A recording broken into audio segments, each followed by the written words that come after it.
Kumusta na kayo mga boss? Quick video update lang tayo patungkol sa Honda Lead 125 mga boss. Dahil meron na palang 2023 version nito na may kunting pinagbago sa takip ng panggilid, USB charger sa may glove box. Di katulad nung dati na kailangan mang bilihan ng adapter.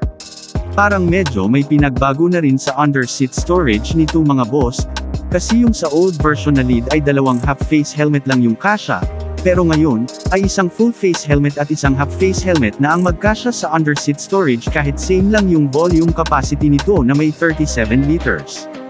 Binago na rin pala ni Honda yung fuel cap neto at nilagyan na ng tali para hindi ito mahulog pag sakaling aksidenteng malaglag yung takip. So, the rest of the specifications are the same lang naman sa engine, instrument panel, at saka yung maliit na gulong na mala Suzuki Bergman ang sukat.